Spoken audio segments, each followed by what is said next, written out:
जवान होंगे, आपके हाथ कमाने वाले होंगे, आप बीमारी से छूट जाएंगे।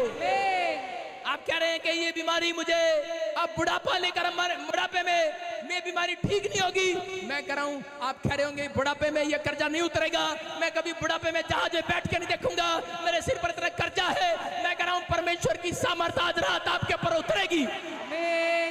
आपने जो खो दिया है, जो रिस्टोर, दोबारा से आपके काम रिस्टोर होंगे यीशु मसीह के नाम में। स्टोर इकट्ठे होंगे, जुड़ेंगे, आपके अंदर पावर आएगी यीशु मसीह के नाम में। परमेश्वर जी उठा इंसानों के अंदर।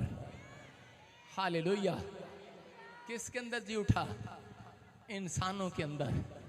इंसान के अंदर जी उठना है, लेकिन वो पेड़ पत्थर के अंदर नहीं, वो इंसानों से प्यार करता है। इंसानों के लिए जी उठा। जिनको शर्म आ रही है ताड़ी बजा दो। आज है थोड़ी वो शर्म? यीशु मसीह जी उठा है, ताड़ी बजा दो आज। विश्वास करना, जितने लाइव देख रहे हैं, शैतान ने आपको बीमारी, बुढ़ापा, कर्जा, जो आप निराशा आपको दे रहा है, वो आज से ईस्टर के दिन से वो खत्म होगी यीशु मसीह के नाम में।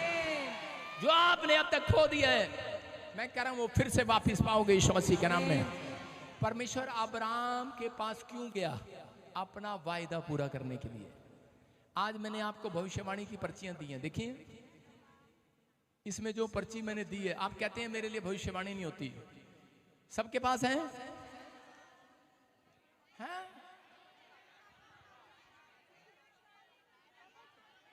नहीं है तो लेकर जाना अंदर से।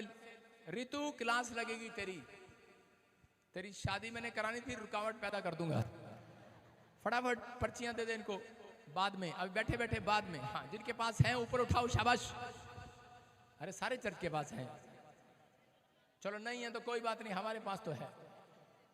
सुनना मैं क्या कह रहा हूं, परमेश्वर ने जो बाइबल में लिखा, सुनो सुनो, ये बाइबल के वचन नहीं है इसके अंदर, लेकिन इसके अंदर लिखा है आपको क्या मिलने वाला है। ये मैंने पवित्र आत्मा से पूछ कर लिखा है, जिसके हाथ में जो लग गया। क्योंकि लिखा चिट्ठी डाली तो जाती है, लेकिन निकलती यहोवा की ओर से है। समझ में आया? आपको विश्वास करना है। भजन संहिता में लिखा चिट्ठी डाली तो जाती है, निकलती, हाँ प्रोफेसी की पर्ची बनाई तो मैंने, लेकिन निकलेगी किसके लिए? वो परमेश्वर की ओर से है। आपको क्या मिलेगा इस साल में? सबको मिलेगा।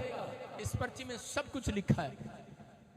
एक की पर्ची में बाद में पढ़ूंगा, लेकिन सुनो ध्यान से, वचन सुनेंगे। लेकिन क्या पवित्र आत्मा आपसे कह रहा है, पूछ रहा है सवाल, कहता है मैं देने के लिए सब कुछ तैयार हूं, लेकिन कहता है कि आप उसके वायदे पर खरा उतरेंगे। यहाँ पर परमेश्वर अब्राहम के जो प्रोफेसी उसने किया था, उसको कह रहा वायदा उसका पूरा करने के लिए सारा को 90 साल से फिर से 50 साल की औरत बना दिया, जब तक कंसीव कर सकती है वो। आप समझ रहे हैं कि नहीं? अगर वो ऊपर से नहीं बनी, अंदर से तैयार हो गई थी। हालेलुया। आप समझ रहे हैं कि नहीं? हो सकता है आपको आपका काम दिखाई ना दे रहा हो, लेकिन आज याद रखना, परमेश्वर अपने वायदे को पूरा करेगा आपके जीवनों में। अपने प्रॉमिस को पूरा करेगा आपके जीवनों में। जिन्होंने आज तक यहाँ पर भरोसा रखा है, जिन्होंने यीशु मसीह में मेहनत किया है, जिन्होंने परमेश्वर पर भरोसा रखा है, वो दिन वापिस लौट कर आएंगे। चर्च आमीन बोलने वालों के। करा इजराइल यीशु के पीछे दौड़ रहा था। सुनो सुनो, इजरायली यीशु के पीछे कब दौड़ रहे थे? ध्यान से सुनना, कब दौड़ रहे थे? जब वो जिंदा था। इजरायली यीशु के पीछे जब दौड़े जब जिंदा था। चेले यीशु के पीछे कब दौड़े? जब वो जिंदा था। लेकिन जिस दिन यीशु मर गया क्रूस पर, उस दिन चेलों ने दौड़ना बंद कर दिया। आज यही बात है, जिस दिन लोगों के काम बनते हैं, वो लोग यीशु के पीछे दौड़ते हैं, लेकिन जब उनके काम बंद हो जाते हैं, काम बंद नहीं, काम होते नहीं है, गवाही नहीं बनती, उस दिन वो यीशु के पीछे दौड़ना बंद कर देते हैं, चर्च आना बंद कर देते हैं, गवाहियां देना बंद कर देते हैं, सुसमाचार सुनाना बंद कर देते हैं, निराश हो जाते हैं। लेकिन एक औरत थी, उसका नाम था मरियम, और कह रहे कि वो विश्वास से यीशु मसीह के कब्र पर दौड़ गई है, दौड़ गई है, क्योंकि जानती है जिसने अब्राहम के साथ वायदा पूरा किया, वो हमारे साथ भी वायदा पूरा करेगा। क्योंकि यीशु मसीह कह कर गया था कि तुम मुझे मुर्दों में से जिंदा होते देखोगे। मैं कह रहा हूं आज ये वायदा है, ये भविष्यवाणी आपके लिए।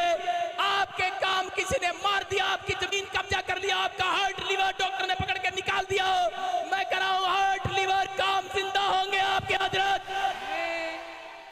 आपका सब कुछ जिंदा होगा वापिस। आमीन। जो शैतान ने छीन लिया है वो वापिस आएगा। आमीन। क्या विश्वास है? लूका 24:1-6 से पढ़ें, देखो क्या लिखा। लूका 1 क्या लिखा? 24, लूका 24:1 पढ़ो। परंतु सप्ताह के पहले दिन हाँ हाँ बड़े भोर को वे उन सुगंधित वस्तुओं को जो उन्होंने तैयार की थी लेकर कब्र पर आई। हाँ उन्होंने पत्थर को कब्र पर से लुढ़का हुआ पाया, हाँ। पर भीतर जाकर प्रभु यीशु का शव न पाया। जब वे इस बात से बचक्की हो रही थी तो देखो दो पुरुष झलक